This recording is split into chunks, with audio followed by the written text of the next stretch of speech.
नमस्कार, मैं शंभू कुमार सिंह और आप देख रहे हैं नेशनल दस्तक। आज राष्ट्रपिता ज्योतिबा फूले साहब की जयंती है। हम उनकी जयंती क्यों मना रहे हैं और क्यों इस देश के 90% लोगों के लिए राष्ट्रपिता का काम अहम है, क्यों उनका योगदान अहम है और क्यों हमको उनके बताए रास्तों पर चलना चाहिए। उनकी 2 किताबें हैं, एक किसान कोरा और एक गुलामगिरी। वो दोनों किताबें पढ़िए और खासकर उनको जरूर पढ़ना चाहिए जो इस देश में शोषित है, वंचित है और गरीब है। यकीन मानिए, डॉक्टर अंबेडकर ने जो कहा है कि धार्मिक कर्मकांड आपके गरीबी और लाचारी के लिए जिम्मेदार है, और अगर आप गरीबी और लाचारी से निकलना चाहते हैं तो धार्मिक कर्मकांड से निकलिए और स्कूल कॉलेज के तरफ बढ़िए। और ये बात उन पर 100% लागू होता है जो इस देश में गरीब हैं, लाचार हैं, बेबस हैं।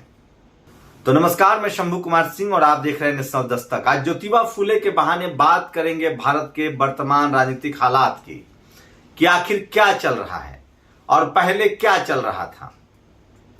ऐसा नहीं है कि धर्म के नाम पर आज ही उन्माद फैलाया जा रहा है। भारत में एक संविधान है और संविधान में फंडामेंटल राइट से कोई भी आदमी किसी भी धर्म को मान सकता है। जैसे मैं बुद्धिज्म को मान सकता हूं, आप इस्लाम को मान सकते हैं, कोई ब्राह्मणी व्यवस्था को मान सकता है, कोई हिंदू अपने आप को बोल सकता है। सबके फंडामेंटल राइट से कोई किसी को इंटरफेयर नहीं करेगा। लेकिन सवाल यह है कि वो कौन लोग हैं जो धर्म के नाम पर राजनीति कर रहे हैं, धर्म के नाम पर उन्माद फैला रहे हैं, और उनसे किसको फायदा होगा और किसको नुकसान होगा। ये बात भी फूले साहब ने कहा है। अब फूले साहब को वो फूले साहब है जिनको प्रधानमंत्री आज वाले जो हैं वो भी याद करते हैं, और इस देश के शोषित वंचित SC ST OBC और माइनॉरिटी को तो जरूर याद करना चाहिए। तो चलिए शुरू करते हैं फूले साहब की एक कविता से। विद्या बिना मति गई, मति बिना नीति गई, नीति बिना गति गई, गति बिना वित्त गया, वित्त मतलब पैसा, और वित्त बिना शूद्र कहलाए, मतलब पैसा नहीं था इसलिए आप शूद्र बने।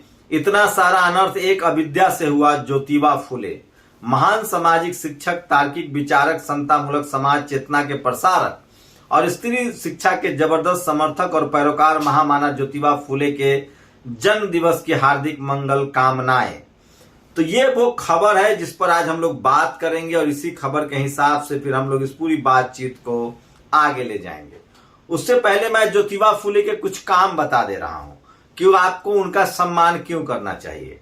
महात्मा ज्योतिबा फूले का जीवन वृत्त 11 अप्रैल 1827 में उनका जन्म हुआ। 28 नवंबर 1980 में उनका परिनिर्वाण हुआ। तो 1840 में सावित्रीबाई से उनका विवाह हुआ। 1841 से 1847 मिशनरी स्कूल के से शिक्षा। 1847 टॉमस पेन रचित मनुष्य के अधिकार पुस्तक का अध्ययन। 1848 उच्च जाति के मित्र की शादी में अपमान। 1848 शूद्र अति शूद्र बालिकाओं के लिए स्कूल की स्थापना। 1849 शूद्रों को अशिक्षित करने के कारण पत्नी समेत घर से निष्कासित। 1852 शिक्षा में योगदान के लिए मेजर कैंडी द्वारा सम्मानित। 1854 स्कॉटिश स्कूल में अध्यापक। 1855 रात्रि विश्वविद्यालय की शुरुआत। 1807 विधवा पुनर्विवाह सहायता। 1863 शिशु हत्या निवारण के लिए प्रसूति गृह की स्थापना। 1866 अछूतों के लिए घर के कुएं से पानी खोलना। 1873 सत्यशोधक समाज की स्थापना। 1875 स्वामी दयानंद सरस्वती की शोभा यात्रा। 1876 से 82 पूना नगर पालिका के सदस्य। 1882 हंटर शिक्षा आयोग के समक्ष बयान। 1885 ग्रामीणों के अधिकारों के पक्ष में जुन्नार कोर्ट का फैसला। 1888 जनता से सम्मानित और महात्मा की उपाधि। तो ये कुछ काम थे उनके जो मैंने आपको बताया। लेकिन उसके बाद जैसे जैसे आज सोशल मीडिया पर आप जाएंगे तो दिलीप मंडल आगे इस बात को कैसे आगे बढ़ाते हैं। महात्मा फूले न होते तो ब्राह्मण आज भी बाल गंगाधर तिलक की तरह यूरेशिया, यूरोप या उत्तरी ध्रुव में अपने लिए प्लॉट या मूल स्थान या मातृभूमि खोज रहे होते। महात्मा फूले ने उन्हें राष्ट्र का नागरिक बनाया, उन्हें भारतीय बनाया। ब्राह्मणों का महात्मा फूले का आभारी होना चाहिए। सोचिए, बाल गंगाधर तिलक ने कहा था कि ब्राह्मण जो है वो विदेशी हैं, जिसको फूले साहब ने नकारा है। फूले साहब क्यों इंपॉर्टेंट हैं? और उन्होंने गुलामगिरी किताब में क्या लिखा है।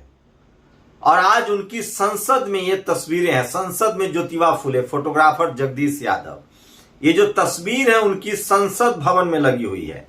तो इसी से इसका इंपॉर्टेंस समझ सकते हैं कि अगर ज्योतिबा फुले कितने महान थे और उन्होंने इस देश के शोषित वंचित समाज के लिए कितना काम किया है, और क्यों उनको पूरी दुनिया में आज सोशल मीडिया पर और याद किया जा रहा है। मायावती जी ने कहा है, महान समाज सुधारक एवं शिक्षा के माध्यम से महिला सशक्तिकरण के लिए आजीवन कड़ा संघर्ष, त्याग एवं तपस्या करके ऐतिहासिक कार्य करने वाले महात्मा ज्योतिबा फुले को उनकी शत जयंती पर सत नमन एवं उनके समस्त अनुयायियों को जन्मदिन की हार्दिक बधाई। ऐसे महापुरुष सदा लोगों के दिलों में रहते हैं। तो सोचिए, इसके बारे में आपको नहीं बताया जाएगा, नहीं पढ़ाया जाएगा, लेकिन मैं लगातार बताऊंगा। अब आगे आइए। आधुनिक भारत में शूद्रों, अति शूद्रों, महिलाओं और किसानों के मुक्ति संघर्ष के पहले नायक ज्योतिराव फुले हैं, जिन्हें ज्योतिबा फुले के नाम से भी जाना जाता है। बाबा साहब डॉक्टर अंबेडकर ने गौतम बुद्ध और कबीर के साथ ज्योतिबा फुले को अपना तीसरा गुरु माना है। इससे आगे चलते हैं, जो आपको मैं बता रहा हूं। ये देखिए, दिलीप सिंह मंडल लिखते हैं कि किस तरह से बाबा साहब फुले ने ये बात कही थी, हिंदुओं को ब्राह्मण ही रास्ता दिखा सकते हैं।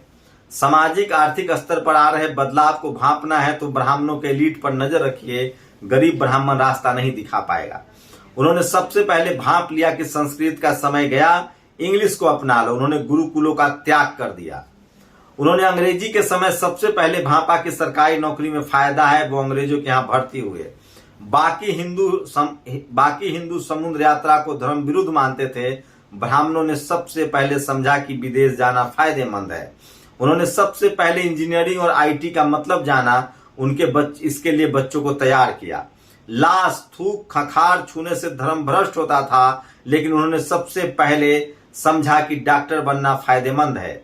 हमेशा एलीट पर नजर रखिए, हिंदू धर्म के मार्गदर्शक ब्राह्मण ही हैं, वही रास्ता दिखाते हैं। असली बात, वे जो बताते हैं वह मत सुनिए, वो जो करते हैं वो कीजिए। इस समय एलीट ब्राह्मण अपने बच्चों को पढ़ने विदेश भेज रहे हैं, आपको आर्टिफिशियल इंटेलिजेंस और ब्लॉकचेन आदि टेक्निकल कोर्स पढ़ा रहे हैं, हिंदी से नाता तोड़ चुके हैं, खुद बिजनेस कर रहे हैं। तो सोचिए, इस तरह से ब्राह्मण समाज आगे जा रहा है और आपको कहां उलझाया जा रहा है। इस देश के एससी, एसटी, ओबीसी माइनॉरिटी को हिंदू मुस्लिम उलझाया जा रहा है। आप दूसरे धर्मों पर हमला कर रहे हैं, बदले में आप पर पुलिस केस होगा। आज नहीं होगा तो कल होगा। ये सरकारें आती जाती रहेंगी, लेकिन आपके जो कर्म है वो आपका पीछा नहीं छोड़ेगा और आपको सजा हो सकती है। इसलिए किसी भी तरह के धार्मिक उन्माद में न पड़िए, तो आप ज्यादा फायदे में रहेंगे। और एससी, एसटी, ओबीसी और माइनॉरिटी को तो बिल्कुल इस उन्माद में नहीं पड़ना चाहिए।